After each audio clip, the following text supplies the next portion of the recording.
I'd like to introduce our presenter today, Diane Daniel.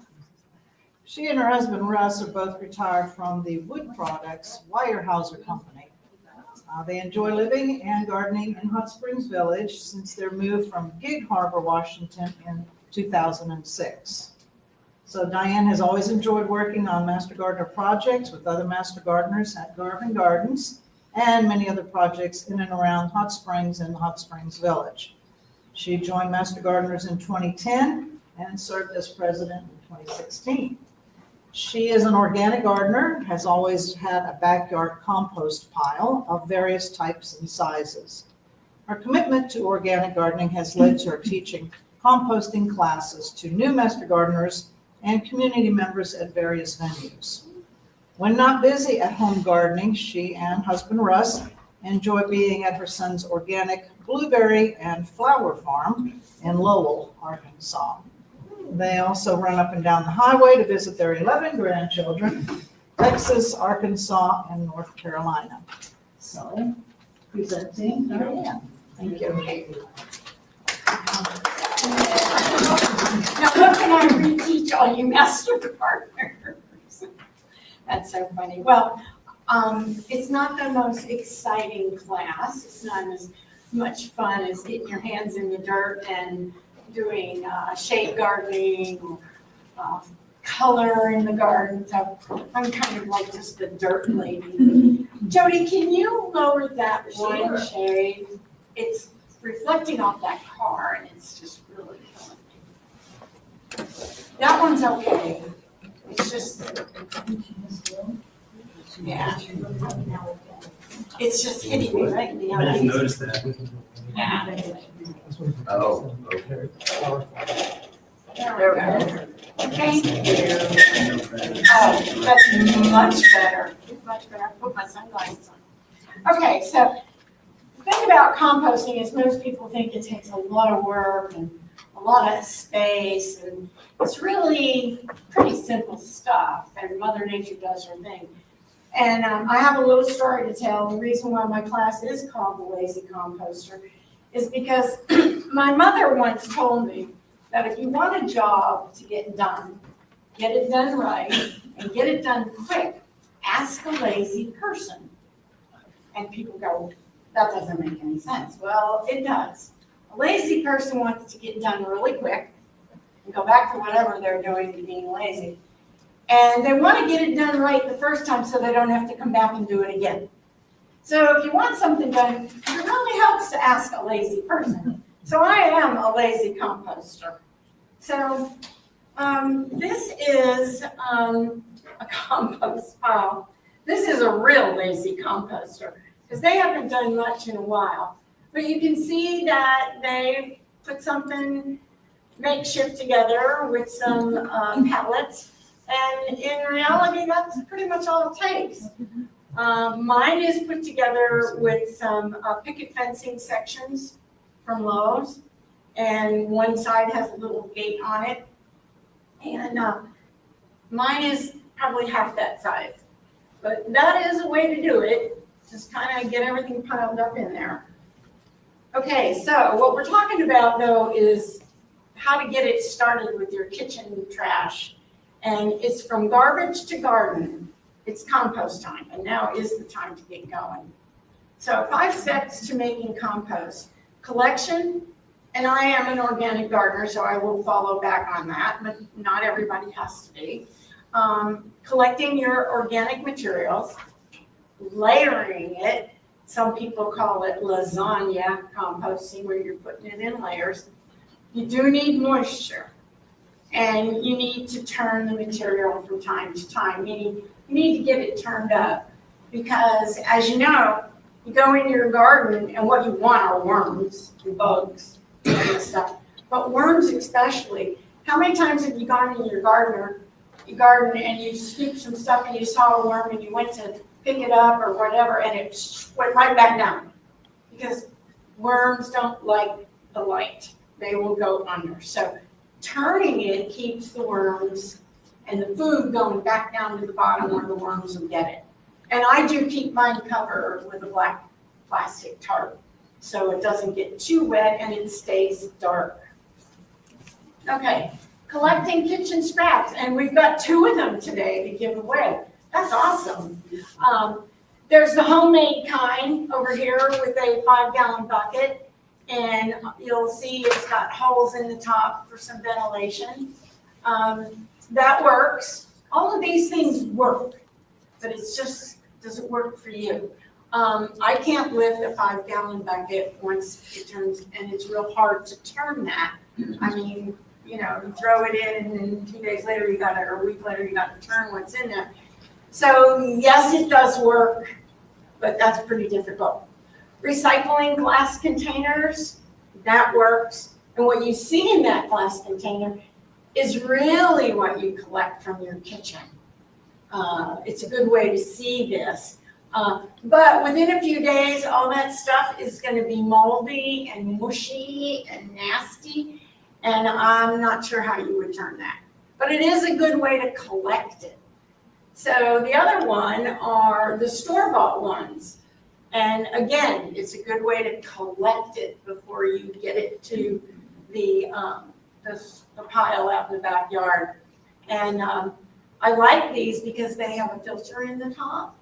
But I collect mine in a little trash can under the kitchen sink with a plastic bag. And it does not stink. If you do it right, it will not smell. It will not smell.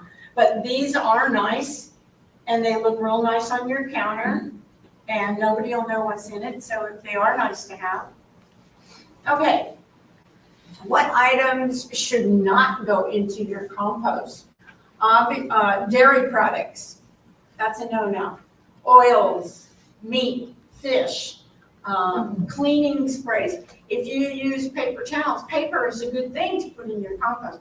But if you're spraying your counter with a cleaner and then wipe it up with a paper towel, you do not want that in your compost, especially if you're an organic gardener. I'll tell you a little story about paper towels. I used to use my paper towels and only use them to dry my hands after I wash them. So I thought, okay, this is great. So they would go into the compost, and then my husband would take it out. And finally he said, no more paper towels. I'm like, why? He said, because when it's not covered, the crows were going in, grabbing the paper towels for whatever reason. And then halfway down the driveway, they would decide they didn't want it, and they were dropping them. So we were having paper towels in the driveway. I'm like, okay, no more paper towels. Well, that's a true story. Okay, obviously no fish. All right, collecting greens and browns. Collecting your leaves is a great way to do it, okay? If you're able to crush the leaves or mow them with your lawnmower first, they'll decompose faster for you. But I don't, they just go in. They're a nice layer in there. Your lawn clippings, great to put in. If you're an organic gardener and you spray your lawn or you use fertilizer, that's a no-no. So my grass clippings do not go in because my husband takes care of the lawn and he fertilizes it and does all that terrible stuff. He's not an organic gardener. We have a lot of discussions, but if you do cut, lawn, or if you have a neighbor and you don't have a lawn and you know that they don't spray it or do anything or have the lawn guy come and spray all over the place. So great green and browns. Avoid contamination. Greens and browns. Pesticides, obviously herbicides, chemical fertilizers. It's bad enough we get a lot of that in our food every day. But if you're a gardener, now, if you're a flower gardener, this is still a no-no because once it gets in the ground, it's there. And then it goes up through your flowers, it goes up through your food. So that's a no-no. Like I said, we get enough of it with the commercial stuff. You want to try to stay away from it. My husband does not look like that out in the garden. No. He has one of those little crank things. But my neighbor has people that come and pretty much look like that. And I have had problems. I've had problems with my irises, twisting and turning. flowers and leaves. So if you ever see that, that's pesticide, so herbicides. And it drifts, let me tell you. Okay, layering is important in any composting process. And you see on the right-hand side, that's what they would call lasagna. You have browns, which would be your twigs, your leaves. You have your greens, and then you have your kitchen compost. You don't have to layer it, but as you're going through, when we take our kitchen compost and throw it in the pile, we always toss in leaves or twigs that we've collected on the side. So you're always doing that. And then as you turn it and you bring some of the old stuff back to the surface, you want to cover it again. You want to get the layers. And that keeps you, when you layer it and you turn it, it keeps reminding you that you need these browns, the greens, the kitchen compost, stuff from the kitchen. So layering it is, now that's a side shot. And of course that looks real pretty. Mine composts down constantly. I mean, it doesn't take a week before the food that we put in ours is gone. It's just gone. It just doesn't look like anything. Okay, adding moisture. Compost needs water, but it doesn't need to be soaking wet. That's why I try to keep a black tarp over mine, to keep the heavy rain from hitting it. I don't look like that when I do it either. She looks so pretty. All right, turning a compost pile. It doesn't take a village, but it does take a pitchfork and some muscle to turn a compost pile. My compost pile is about the size of a die on the right with a little boy, maybe a little bit smaller than that. And I have a gate on the front so I can actually step in and kind of get it going, get it pitched around. But it does take a little bit of an effort, depending on how big it is. The one on the left, I did that with the 3 piles. Yeah. You see how big that pile is if you have to turn it. That's pretty big. So most composters are not going to get that. Now, if you've got a community garden, that's perfect. That's perfect because you're going to need that much compost. And you've got a lot of people to help. Okay, ways to get your compost into the soil. Okay, in Africa, they started this. It's called a keyhole gardening compost. And I'm pretty sure I have a picture of it. And then trench composting is my favorite, is my absolute favorite.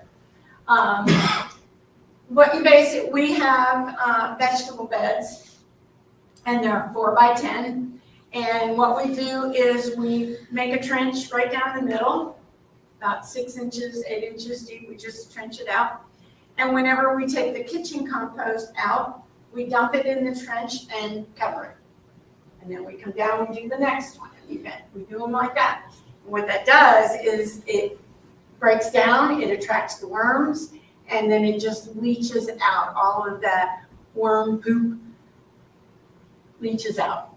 So I love trench composting. And you don't have to turn it, and you don't need anything except a hoe. Yearly top dressing. I love doing this in my flower beds. I go up and take my compost about this time of year, and I will scoop out a wheelbarrow and take it down to the flower beds and just put it on top. Just like as if you go to Lowe's and buy a bag of compost, just put it on top. Except mine has eggshells in it. Have lovely eggshells in it. Tilling in your compost. It's not recommended. I don't till anymore because what you do is you stir up all that organic material that you develop and you turn it up and you turn it up and it also brings up all the weed seeds to the top. So leave them weed seeds way down the bottom. So I don't till anymore. I like to let the soil develop like Mother Nature does out in the woods, just nice and big. And then you You know, you throw your old irises out in the woods, and the next thing you know, they're growing like crazy. You know, lasagna or no-till gardening composting. The lasagna is the layering. Just keep it layered and then never till. And this is once it's in your garden. You know, like I go out, put my stuff in the vegetable garden, and we don't till it. Okay, tube composting. You've all seen those big tubes and the little ones that you crank. Okay, I've had both. I took one to the farm and my son said, don't ever do that again. That's such a waste. One, they're expensive. And two, they do work, but if you're putting your kitchen scrap into one of these big tubes, I had to stand on a cinder block to try to crank it. And one time I let go and just about took my head off. But every time you do that, it gets heavier and heavier and heavier. And breaking down food or anything takes time. So once you put it in there and you keep filling it, then you have to leave it set for maybe, I don't know, 2 weeks, a month, until it all breaks down. What are you going to do with your kitchen scraps in the meantime? Start another one, buy another tube control? And the little ones are just as bad because you probably, I could fill one of those in 2 weeks and then I'd have to leave it sit for 2 weeks. Go out there and crank it and then leave it, and then all you get is a little bit of compost. So, you know, you spend a lot of money and you learn a lot of lessons, so I don't recommend them. Trash can composting. This is a good way to do it. You get a plastic trash can, you take a hole saw, you put a lot of holes in it for aeration, and maybe the worms will get in there. I'm not quite sure how they get up and get in there, but they will. But again, you can't turn it. You're just piling it up in there. So maybe a small trash can. I saw a picture once where they took a big trash can and they put it, dug a hole and put it down in the garden, and then out of the holes it leached out. Great idea. I don't know how many places in our area of Arkansas you could dig a hole that deep. I don't know. 3-bin composting was the picture you just saw where you have 3 bins, put it in, you wait so long, you pick it up, you turn it to the next one. You wait so long, you pick it up, you turn it. So you're moving it as it decomposes. And the last one is usually the one that sits the longest, and that's where you get your compost to put out into your garden. So this is keyhole gardening composting. And this did start in an African community, and you can see what they built. It looks like a keyhole. It's great. It's really smart. What you do is, it's your garden, and you can see on the left, that's her vegetable garden. And because it's a keyhole, you can walk into it, and you can work the garden. And you can also put your compost in and work the garden, work the compost until you're ready to plant. It's a great idea. It works. They use what materials they have. It's really a smart idea. Here's the way we do it in America. We go out and spend $300 or more on bricks, real pretty bricks, and then we buy some fencing and then some really nice bamboo. And we have a little step, we walk in and we put our compost in, and it leaches into the garden and it works. You've already spent, I don't know, 6 months of vegetables. You could have bought it for about, but it looks pretty. Okay, this is trench gardening, composting. Simple, easy.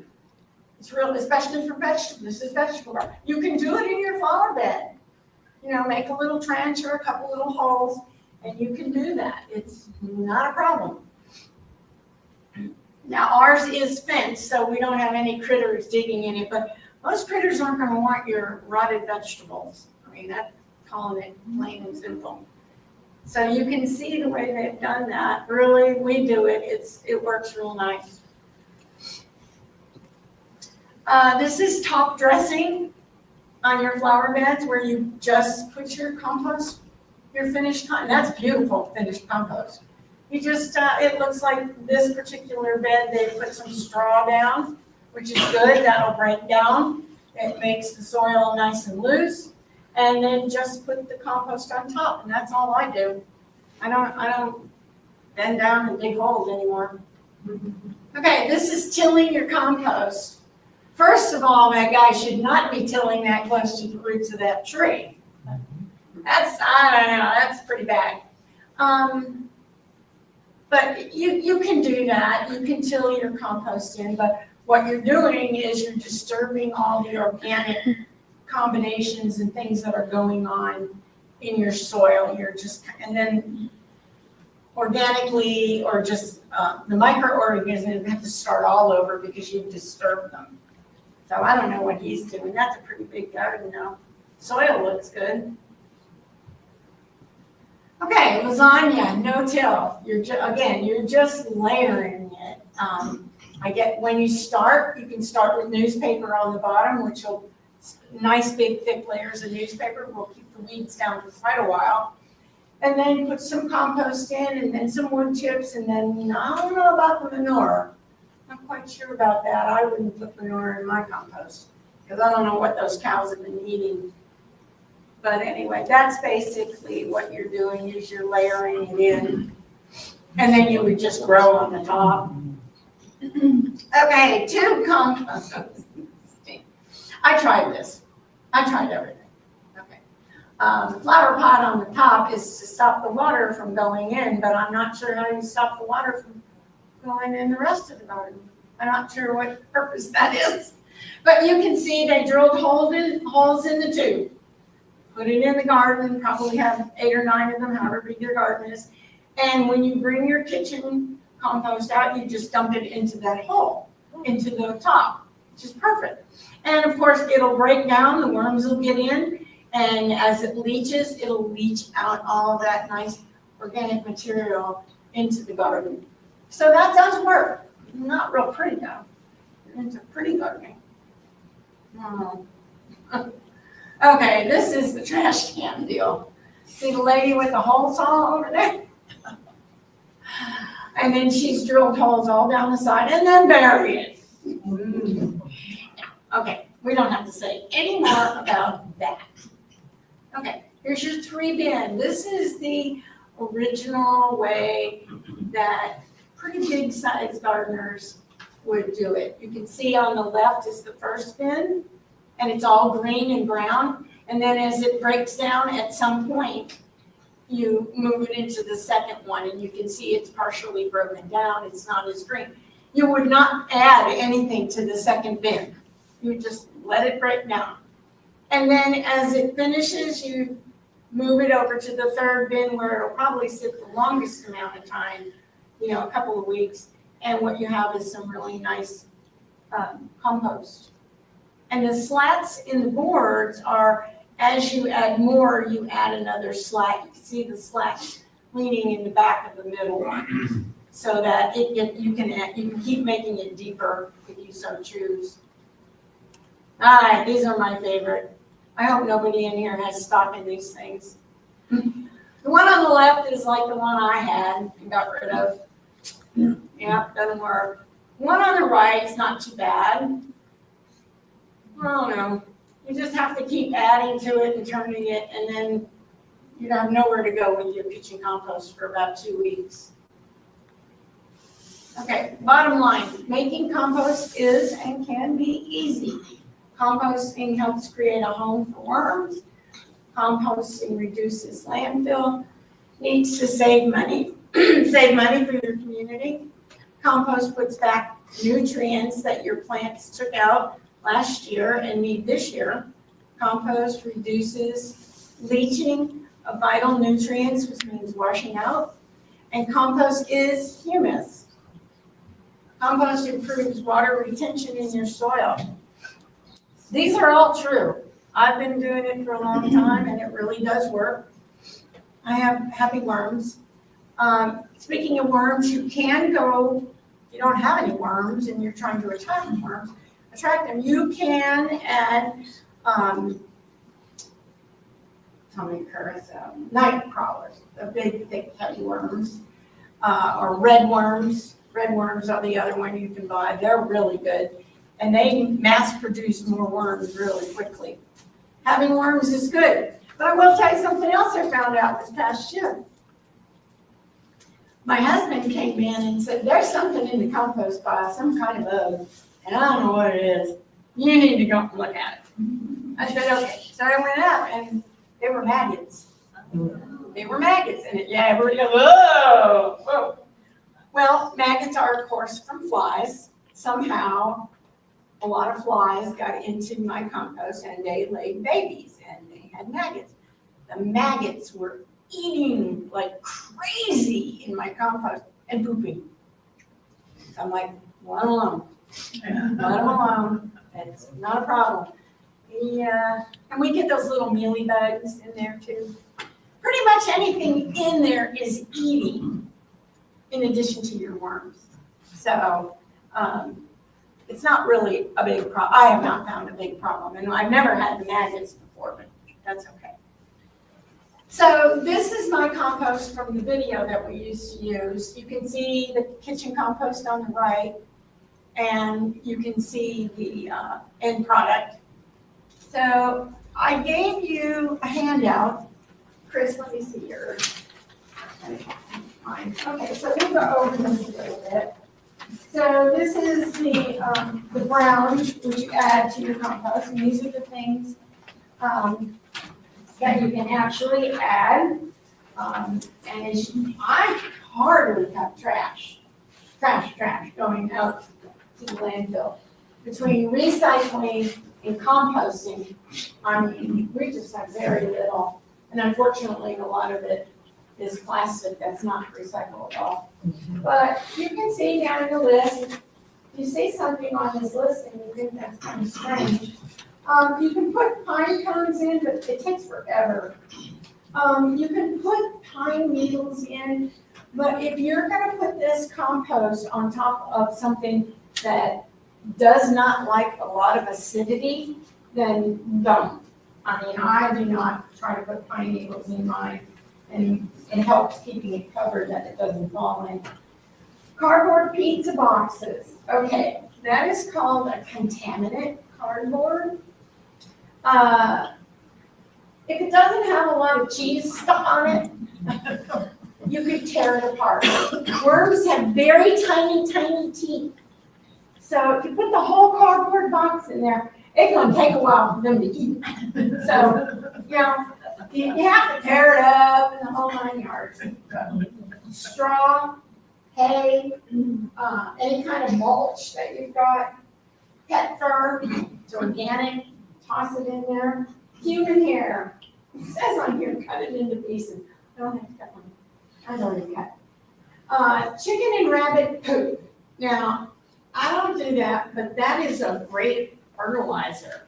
But remember, if someone offers you, rabbit is the best by far, but if someone offers you some chicken poop, make darn sure it has been sitting for a long time. Because if it's fresh, it's gonna burn everything in your garden. It's too hot. So just be careful with that. The bedding from small pets, but not the poop. Horse and cow manure, that to me is a fertilizer. I kind of iffy on that one. But twigs, egg cartons, the paper towels, again, if they're clean. Kleenex, tissues, newspaper, but not the glossy stuff. And newspaper nowadays, for quite a while, is not printed with the old type of ink. Now it's, what's the word, kind of ink. It's an organic ink that they use. So it really is fine.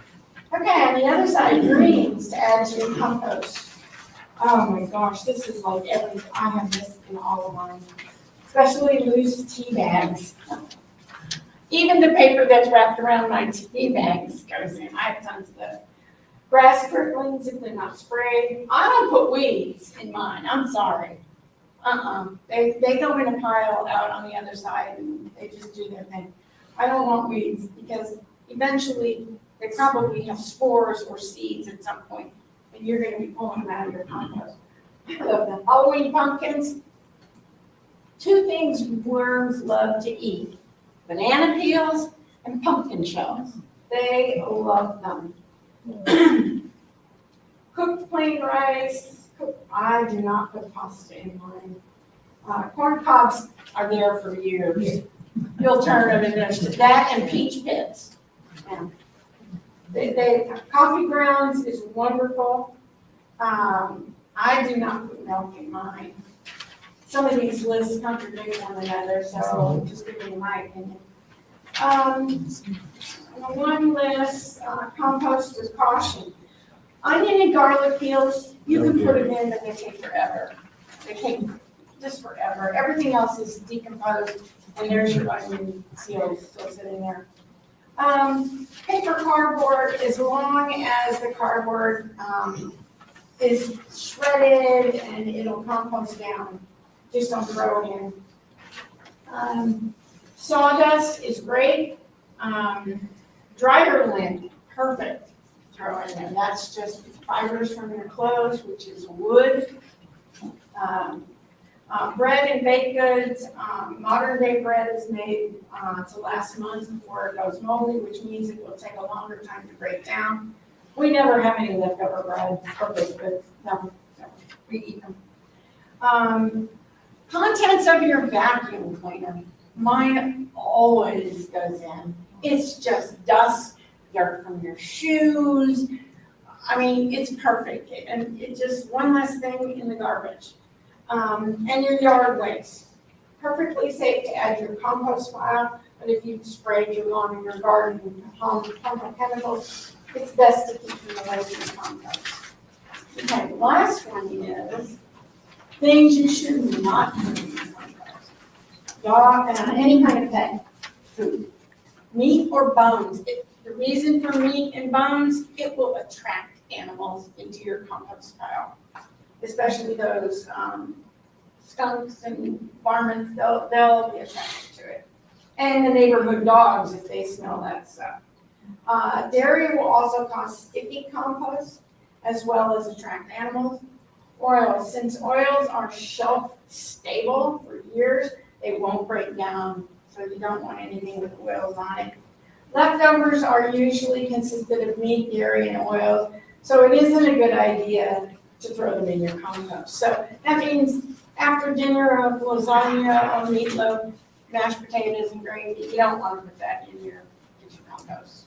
So it's pretty straightforward. If you want to try to do it organically, it takes a little more thought. If you're not too worried about it, it's okay. So my buddy here, Chris St. Peter, he came to me and said, "Hey, I brought some stuff. Would you mind?" And I said, "Heck no." So Chris is going to show you what he brought about his composting experience. And I support all that he does. I think it's great. So Chris, come on up. Well, I don't necessarily organic compost. I guess I try to as much as possible, but I hot compost. So I always make sure my compost pile gets up to about 150 degrees. It'll start composting with all the microbes to about 110, but there's a difference between slow composting and the longer it's going to take if it's not hot. The hotter it is, it can be done in 6 weeks.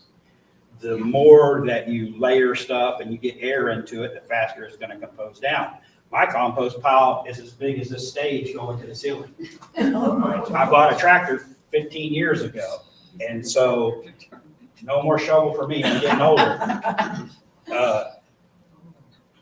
Some of the stuff as far as nitrogen, I used to use horse manure, and I got away from that just because it just takes so much time. I was getting it for free and had to transport it and whatnot. So I get a lot of wood chips from the tree services. Energy will drop you wood chips. If you call them up, and they have what they call an urban forestry division. You can call them up and say, "Hey, I'd like to get some wood chips." They'll bring them to your house and everything. But you got to be careful, and you got to talk to the guys that are doing the subcontracting. They don't necessarily work for energy, they're subcontractors. So they care but don't care. And the less money energy has to pay pay to go drop it off at our compost facility because they have to pay every time they drop it. They're a commercial business. So if they drop it out of your house, you're not paying that fee. So they'd much rather drop it off if they're close in your neighborhood or somewhere, or even if they got to drive across town, they usually save money. There's usually no issue. So I have pretty big piles. Usually mine are in stages and so forth, and I have a tractor I can go turn it every 2 weeks, basically. Sometimes I don't do it, sometimes I'm lazy, sometimes I don't necessarily need it right then and so forth. And one thing I did learn is that I never have enough compost. No matter how much I make, I never have enough. Just like, for example, that whole stage, will break down to a third that size. So what you start with is not necessarily what you end up with, and so forth. And I use mine in different stages. So the compost that, it's not like gonna be in one nice neat pile. You're gonna have to go through it, if it's in a big pile and you select what you want out of there. This is done, that's not done. I'm gonna have to recompost it and so forth. So what I'm doing right now is I'm taking piles and so forth that I made compost, and I have some 1/4 inch by 1/4 inch hardware cloth on a bee box. This is like a box the bees are kept in and everything, and I have tons of them, so I just stapled some 1/4 inch hardware cloth.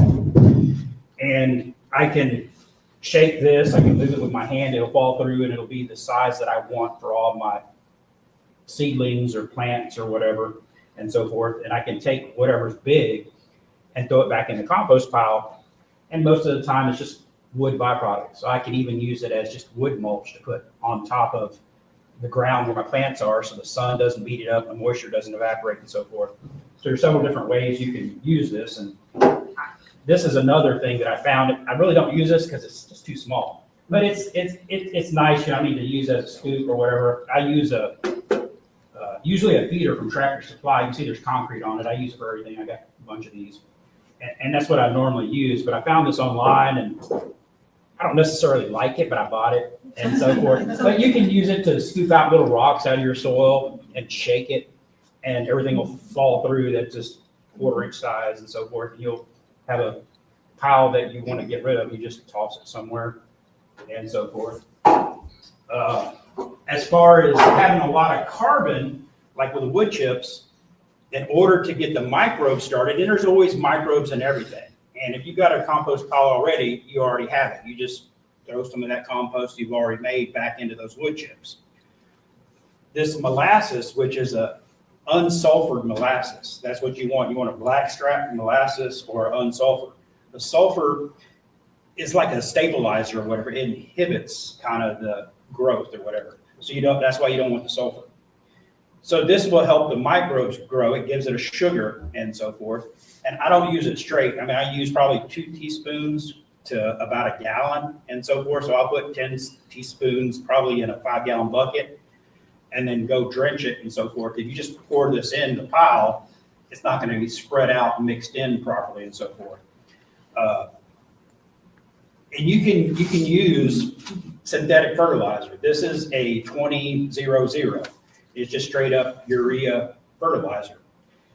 And you can put this in a 5-gallon bucket and dissolve it and so forth. You can throw it out in your pile if you want to, but it's going to take time for rain to kind of break it down and spread it out and so forth. So it's better to just put it in a 5-gallon bucket and then sprinkle it wherever you want it. This is a very expensive way, but this is like straight up nitrogen for your plant. It does have a little bit of potassium and so forth in their phosphorus, but this is very expensive. This is very, very cheap when you buy a 40-pound bag. And I think I've had this for 8 years and I've only used a third of it. Once you get your pile going and you have microbes and everything you need already, you don't really need to redo it again. I have a thermometer that has like a 3-foot, I don't know what you call it, you know what I mean? It's a compost. Yeah. There you go. But it has a sensor, you know what I mean? It goes down in your pile 3 foot. I don't know where it is. I've lost it. I've hid it for myself. But I find myself I don't use it anymore. When I first got it, I'd use it all the time. It's like, hey, yeah, that pile got up to 150 degrees. It can get up to 170. And that kills all the weed seeds and so forth. And I'm not particular about what I throw in there. I'm lazy. I'm not throwing it in this pile, that pile. It all goes in the pile and a tractor just buries it. Once I can't see it, I ain't worried about it. But so I don't know, I'm very lazy and so forth. So I you know what I mean, always hot compost. I don't want to sit there and wait and there's stuff I can't control that doesn't hot compost, but I can use that in different forms. This like usually the only time I want to get the compost pile started is like in the fall when we start getting into cold weather and I have a big pile, I won't turn it. I'll just let that heat stay inside that big pile and it'll stay 150, 170 degrees in the middle of that pile. In the wintertime, you'll see steam coming off of it because there's being heat and it's being held in with that blanket of wood chips. In the spring, this is when the temperature goes up and maybe I want to, the temperature won't get back up, the microbes are not growing and everything, so then I would want to get in there and try to get it going to where it heats up again, you get those microbes growing. And basically you're adding sugar, which you can add different types of sugars. You can go buy some honey or regular bleach sugar or whatever, but it's more expensive than this. And you don't need a lot of it. I mean, I use very little. You just need to get the microbes started. They're already there. Once they get started and you keep giving them that food source, they're just going to keep munching and multiplying and multiplying and multiplying. Some people will take this and they'll make a compost tea and get a fish tank aerator and they'll do it for 2 days and it makes the microbes expand 1,000 times. So now they have more microbes and then they'll go dump it on their compost pile. And yeah, but I'm too lazy. So I'm not going to go through all that. And when I first started doing it, it's, I read this book, I read that book and just tried to be very dedicated and say, I got to do this right. Nah, don't worry about it. Now I just like, when I see it, I know it's happening. It's going to be fine. What else can I tell you? That's about it. You know, I mean, the compost, like I said, you can never make enough of it. I'm like, wow, it's got to be ending and so forth. Where are you buying your fertilizer, the bag, your 2010? You can buy this anywhere. You can buy this at Lowe's, Sullivan's, Tractor Supply. 2010.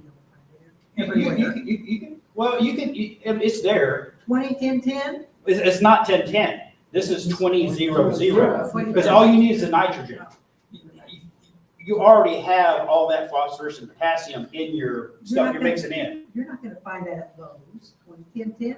2000? I don't know. We can look it up later and we can prove it or disprove it or whatever. But there are people that just use straight up fertilizer. I would think a farm supply or co-op. Yeah, you can buy it at co-op, wherever. But I'm sure you can find it. I don't remember where I got this. But it's just like at certain times of the year, I mean, you want the green growth. Certain times of the year, in order to get that fruit to grow, you need the phosphorus and the potassium. You're concentrated on those flower buds. If you're just doing it for your green lawn, then you're talking about your compost pile. Right. Yeah. I'm just saying a hack to get, if you don't have nitrogen to throw in there, Coffee grounds. it's a quick Coffee grounds. it's a quick way to do it. It's like, yeah, coffee grounds have a certain percentage. You can go online and see what the percentage is and so forth. Like this is 20, this is 12, and this really, I mean, may have a little bit in there, but I don't think it has any nitrogen in it. It's just a sugar. Sugar. And it does have some trace minerals and phosphorus and potassium in there and so forth, but it's not known as a nitrogen source. You're just using this to feed your How about a can of beer? Yeah, you can use beer. There's people that have used beer and there's people that use vinegar and all kinds of stuff to change the acidity level. But when you hot compost, generally when you get that hot compost, your acidity level is going to be somewhere around a 5 or a 6. But the way you know it's done is when it cools down, it's going to balance out to about a 7, 6.5 to a 7. It's going to balance out. It'll probably be a little more acidic if it's not finished and so forth. But once it's done, it'll cool out to about a 7. So the only thing you use are wood chips. Yeah, that's about what I use. And I use grass and weeds or whatever I find. Browns and greens. Yeah, that's it. And I used to worry about it and be so particular in what I threw in there or didn't throw in there. And then I was like, well, I really need to go get this horse manure. It's for free. And then I got his tractor. I can load it on my tractor. Then I can use my tractor to unload it. It's like, it became an ordeal. And then it's like, I didn't have the time, this and that. And I'm like, I don't need it that quick. Why do I have to produce it in 6 weeks when I can use it throughout the year and I have enough of it to a certain point? And then I found out I don't have enough, but I don't have the time to go do it. So then I'm like, no, just a little bit through the year and I'll let it compost. What doesn't done, I'll just remix it if I have to restart the pile. But I haven't really had to restart the pile. Once you get the pile started, as long as you keep feeding, it depends on how big your pile is. If you're just slow composting, it's going to take a year. It's not going to heat up. Like Diane was saying, it's going to be slow composting and the worms are going to be doing it. But if you have 150-degree compost, you're not going to have those maggots. You're not going to have those worms. It's going to be too hot for them. So I'm more concentrated on the outsides of my compost pile where it's not hot. I mean, in the center where it's hot and I keep turning, it'll be hot. But on the outside, you'll have those worms and stuff, and you'll see them as you start going to compost. And that's one of the ways you know your compost is done, is the worms have started to move in it. And the compost that you do throw in it, and I have a tractor to till it, and I till the hell out of mine. I paid for it, I'm going to use it, and I love the way it breaks soil up. And one thing that I've noticed is like, yeah, it may destroy the food web or wherever you want to call it for a while. 3 weeks, it's back to normal. I'm not worried about it. But I'm not worried about being a certified organic grower of this or that or whatever. I'm just doing it for my own purpose, you know what I mean, pleasure, and so forth. So Diane, do you do the hot method where you measure the temperature?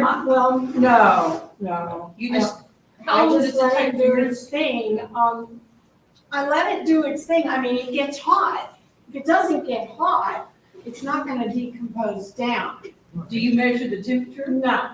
Okay. I can tell. I am lazy because I don't do that. No. Yeah, you don't have to measure, you'll see Okay. steam coming Right. off of it. There's Oh, the lazy composter and the lazier. With a cracker. Right, With a cracker. and what he's doing is getting a fast, hot compost, Yeah. which is fine, and he's doing it on such a large scale. Yeah, I He's can't, not putting his kitchen scrap. I- From time to time. yeah, from time to time, I'll just throw it in there and bury it. I'm Yeah. not worried about animals and going, getting in and this and that, Right. it's buried. So there's a big difference Okay. in, what he's doing is right. I mean, Yeah. there's nothing wrong with what he's doing. It's perfect for his need and his volume. If you're trying to collect your kitchen compost and put it in your garden, yeah, mine takes time.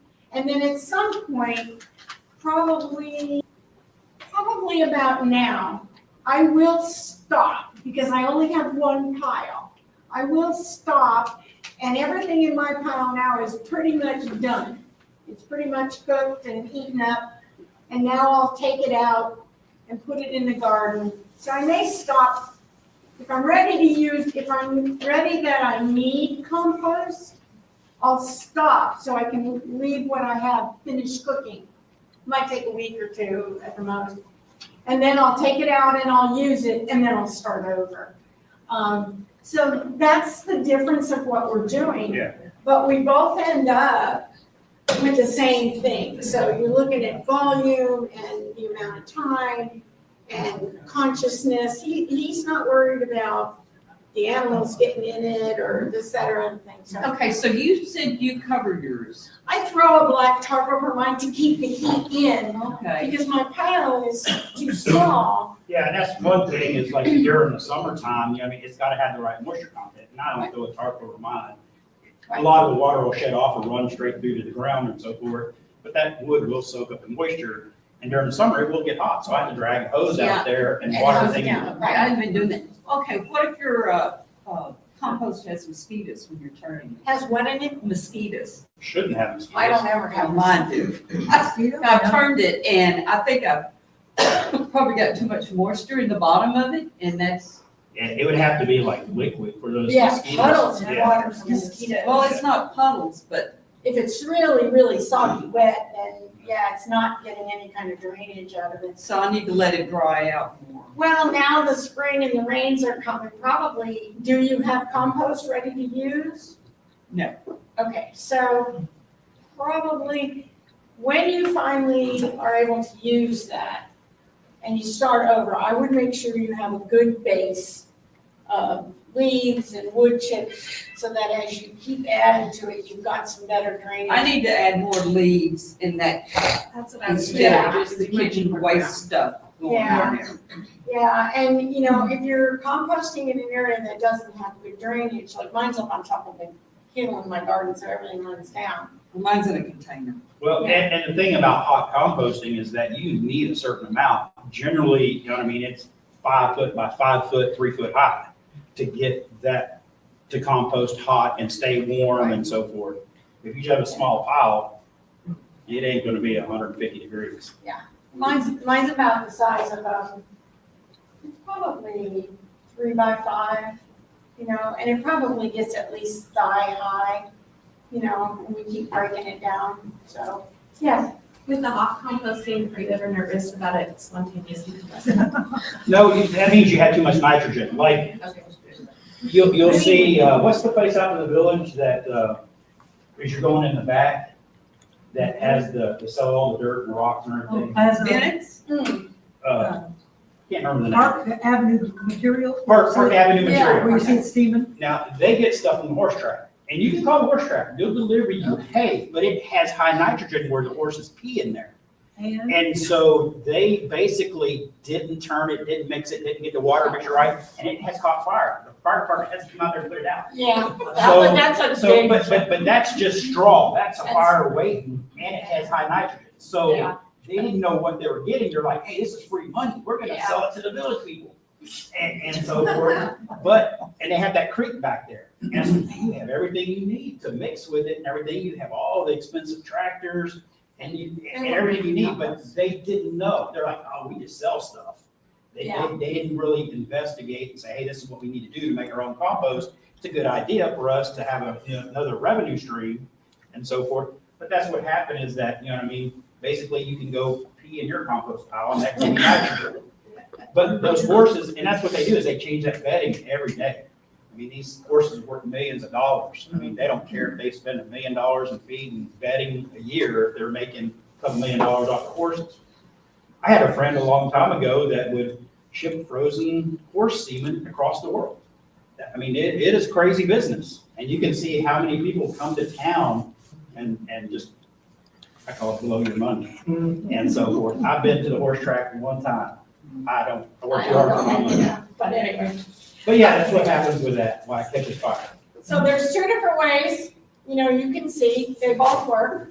I'll pass this around. I took this out of my compost, and, one thing that you'll see in here, all these little white chips, that's eggshell. One thing about eggshells, don't worry about washing them and crushing them, and they're good in your compost. It takes years for eggshells, even when they're broken down, to release their, what is it in eggshells? Calcium. Calcium, thank you. You know, so yeah, it's great, and you'll see these in your, like, I asked my husband to dig it up, and he goes, well, there's all these eggshells in it. I'm like, yeah, they're gonna be in there for years. They'll be in my garden. Well, it's like right now, I get my compost and I'm getting all the big wood chips out, and now I'm making my own potting soil, my own seed mix. So now you can put all your additives in there that you want to put in there. If you want it more acidic, you know what I mean, you can add stuff in, more calcium, potassium, vermiculite, perlite, whatever it is, whatever you're trying to end up with that finished product and so forth. And that's what I'm doing now, and that's why I bought all these trash cans. When they went on sale, I'm like, now I have, you know what I mean, finished stuff, unfinished stuff, and material. He was supposed to be the lazier compost, not a compost. Well, this is for my seed mixes. Yeah, And it is so- good, it is a good If it's just idea. thrown in the yard or the garden, I don't worry about it. I've got a little gift for you all. Now, don't get too excited. Okay. It's to get you started on your kitchen composting. So you all get a bag. Oh. Ah, good for you. Okay, but what's in here is shredded, is just plain white paper. And it is a little bit of a joke for you, but it's to remind you to get going and get your composting going. You gotta stir your compost pile, or else you have a wad of paper, so Yeah. So make One sure thing for it's sure is though, when you do this, make darn sure you throw something Oh, I'm on. sorry, I should have passed it. You should, make sure you throw something on top of it, like your wood chips and what. Okay. Because the wind's gonna blow them all over your neighborhood. I mean, when I dump this in my compost, it's I've shredded, I have tons of stuff. You just put it on top, and worms aren't gonna come to the top. They're not gonna come to the top, so, just so you know, I just wanted to give you a little funny about starting. All right. So I think we have some gifts from the library for you. First of all, thank you, Diane. Oh,